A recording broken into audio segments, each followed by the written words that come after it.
Hello everyone, it's Arto back with another Raiders video. In this video, I'll be grading every single pick of the Raiders draft class, so let's get into it. In the first round, they took Tyree Wilson. I'm giving that a B-. Not bad value, good player. Not really worried about the injury, but not the biggest fan of Tyree Wilson, as I mentioned, when we drafted him and in my scouting report video, but I'm not a big fan of Tyree Wilson as a player. He has good upside, but right now, not really, it was kind of a player I wanted to avoid, to be honest with you. I'm finding that they took defensive end. That helped the D-line a lot. He'll be a future starter, but, will he actually, develop? If he does, he'll be a very, very, very good player. Very tough to block if he develops. If you have the technique and the, length that he has, he'll be almost unstoppable, when you have those athletic traits, and physical traits as well as technique. But if he doesn't develop the technique, he'll be like an average starter. So it kind of worries me. In the second round, they traded up and took Michael Mayer. I definitely wanted a tight end at some point. They got one here in the second round. Arguably the best one in the draft, definitely top two. Up there with Kincaid. I know Laporta went one pick earlier, but that's because the Lions are, weird. Mayer is very good. Watch his film. He's consistent. He has a high floor and high ceiling as well either. Also, he doesn't have great athleticism, so maybe that's why, his ceiling is not, portrayed as higher than Dalton Kincaid from Utah, but, because he's not the greatest athlete, that's why. But, even though he doesn't have the best route running, let's say, he gets open. He makes catches when they're coming to him, and he can snatch the ball out of the air. Also, when it's contested, and if he has to catch it in traffic, very consistent, move the change, pretty good run after catch for his size as well, and a very good blocker. I like the pick a lot. I give it an A-. In the third round, I was surprised by this pick, but they took Byron Young from Alabama, the D tackle. I was surprised. I know they're still picking best player available. I was surprised that this guy was, one of their best player, their best player available here in the third round at 70 overall. Byron Young, the Alabama one, I thought would go later than this. I'm surprised that we took him here. In my opinion, it's kind of a reach. I'm giving it a C+. Not a bad player right now. Has pretty solid run defense. Has a very good motor. As do a lot of players who drafted. But his pass rush styles are kind of developed. It's not like bad right now. I think there's more to go. He has more hand technique than Tyree Wilson does, but not a pass rush specialist by any means right now. Where will he play in his first year? I don't really know, because there's a lot of D tackles on the team. We don't know where they're gonna play either. Who knows when Tillery's gonna play? Probably only on third downs because he can't stop the run, and Byron Young can't. So would Byron Young start? Would he start over Bilal Nichols, who was a bad player last year? He's kind of undersized for a D tackle. He's definitely not going to be a nose tackle, obviously. So 3 technique. There's a bunch of guys there already. So who is it going to be that starts? Byron Young may not start right now, but in the future this could be a nice player. But I'm still gonna have it as a C+. Then the Trey Tucker pick, I have it as a D+. Look, I feel bad for saying this because everyone says this is the worst pick of the draft for the Raiders, but it really doesn't make that much sense. As a receiver offensively, he's only a slot guy. They already have a lot of slot guys. You have Renfro, who you might trade, I guess. You have Jacoby Myers on a 3-year deal. I guess, will you make him a permanent outside receiver because he played about 75% of his snaps last year with the Patriots in the slot? So already with Renfro and Myers, it's kind of confusing. So now you have Trey Tucker and DeAndre Carter. This guy can play special teams as well, but so can DeAndre Carter. So where is it gonna? I don't know what he's gonna really do. Can definitely return kicks and punts. So I'm not sure what they'll do with him. They clearly have a vision for him that we didn't know about. The thing I've heard constantly is we need speed on this offense. Maybe that's what he's here for. That's possible, but what is he really gonna do? Is he really good enough receiver? He's a good gadget guy, but so is Lynn Bowden Jr. in the third round, and he got traded before he even played. So I'm not sure if he'll really amount to anything. Trey Tucker, he's a solid slot receiver, a good returner. I'm not sure what they'll do with him. In the fourth round, they took Jacorian Bennett. Not the corner I thought they would take, but I'm still happy they took him.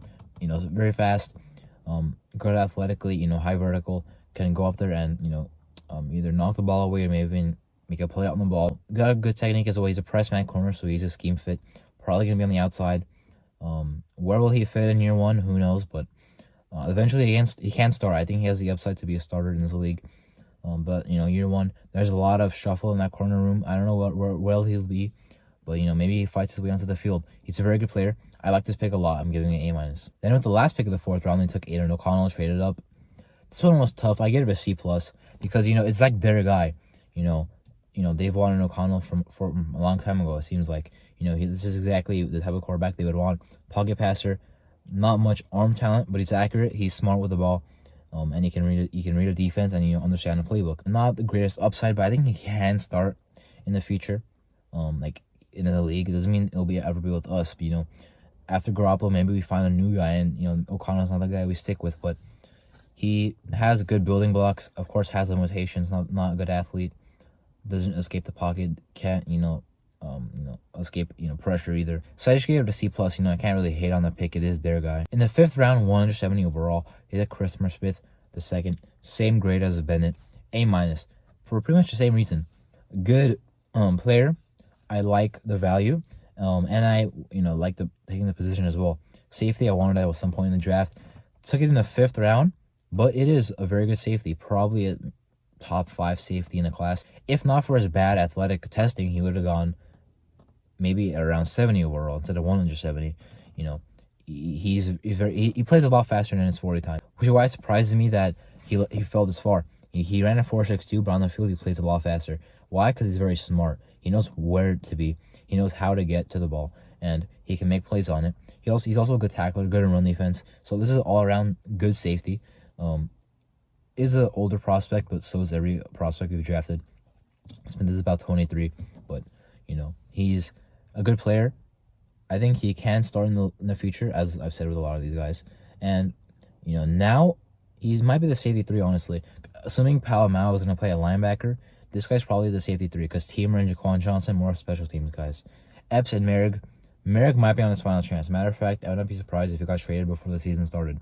If not, Smith, 3rd guy, can play the exact same role as Harmon can. Matter of fact, I think Ziegler compared him to Harmon with his production, and maybe with his role he can do the same thing. The safety 3 rotates in, as in where Harmon was supposed to be, because Harmon became the starter once Merrick was hurt, and then once Abram was cut. But Smith could be that 3rd safety. I hope he comes in and plays in his rookie year. Then in the 6th round, they took Amari Burney, linebacker out of Florida.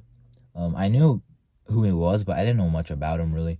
So he is a converted linebacker. I knew that part, but of course the transition was already made, as I mentioned before in my last video. But still not a guy who can come downhill and defeat the blocks of a lineman and play like good run defense when he's playing inside linebacker. He's more of an outside linebacker. Let's say weak side. Maybe where Diablo plays. He's more of a if you're gonna put him in zone coverage, maybe play him at the hooks or the flats, instead of over the middle, because he's not the greatest in man coverage. But if you put him in zone coverage, he'll be a lot better. He can blitz as well, but solid size, I guess, for the position, about average linebacker size. If for a safety, of course, has pretty big size, but he'll be a linebacker. I like the upside, so I'll give it a B minus. It's not like he'll save the linebacking core or anything. That's very far from the reality of the position that we have with linebacker. But maybe he can just do something in the future. I like the upside. I like what he already does have. He has pretty good athleticism. He ran about a 4.5, which is pretty good. So maybe he develops. Then the Nessa Jade Silvera pick in the 7th round. This is a flat C because it's a average pick. This is the 7th round. This is an average 7th round pick. Every team is gonna have a pick like this pretty much. He's a guy where I don't think he'll do much. He might not even make the team this year, which happens with 7th round picks. In 2019, which is, I believe, not the second to last time the Raiders have a 7th round pick. Quentin Bell, they cut him before the season started. He's not unlocked to make the team. A lot of D tackles, as I mentioned, with when Byron Young will make the team, will have some sort of an impact, but Nessa J. Silvera might not make the team. Not much to go off of. High motor, we know that. Can push the pocket back, but in run defense, I mean. But not much as a pass rusher. Probably won't develop that. Byron Young could develop his pass rush, but Silvera, unlikely. He might be only a run defending guy. And if you're gonna play him at nose, he's kind of undersized. He's like 315. I also heard he's like about 305. Definitely undersized to play nose tackle anyway, but not sure what he would do. We'll see what he does in preseason, but not a guy that's even a lock to make the team. Overall, I'd probably give the draft for the Raiders about a B minus. Not a draft where I was ecstatic. I know they took 6 defensive players out of their 9 picks. I know they had the third most draft capital invested in the defense behind the Seahawks and the Eagles. But I feel like it's not a defense, or sorry, it's not a draft to really, push our defense that much forward. Byron Young, I think, was kind of a reach. How much is he really going to do? Tyree Wilson will start in the future, yeah, but if he doesn't develop, you're screwed there. Chris Smith, Ja'Cory Bennett, I like them, but they're also 4th and 5th round picks. So even though, I talked some good about them, doesn't mean they're absolutely necessities to get on the field. They're 4th and 5th round picks. You know what I mean? But kind of worried about that. But what I do like, they had 12 picks going into it. They made 4 trades, all of them to trade up to get a better pick. I'd rather have an extra 4th round pick than an extra 6th round pick. I believe that's what we gave up in the Bennett trade. In the Michael Mayer trade, gave up an extra 5th. I'd rather have this 2nd round pick to take Michael Mayer, or at least trade up to get him, obviously, from our previous 2nd round pick. But I'd rather trade up to get Michael Mayer than have an extra pick, which would be in the 5th round. So I like that idea. The defense has some building blocks, but we already kind of knew it'd be a tough defense to fix in 1 year. Let's hope they have enough building blocks for the future, because next year, you would hope that this at least turns into a not bad defense, assuming they use the same approach, built through the draft. The offense, I think we find Mayer, we didn't need a tight end, but, a starting one. But Mayer, at starting caliber, week 1, reliable. He can help a lot. O'Connell, won't be the starter. And Trey Tucker, we'll see what he does. But the offense, I think was already fine. McConnell Hurts was a steal of a UDFA.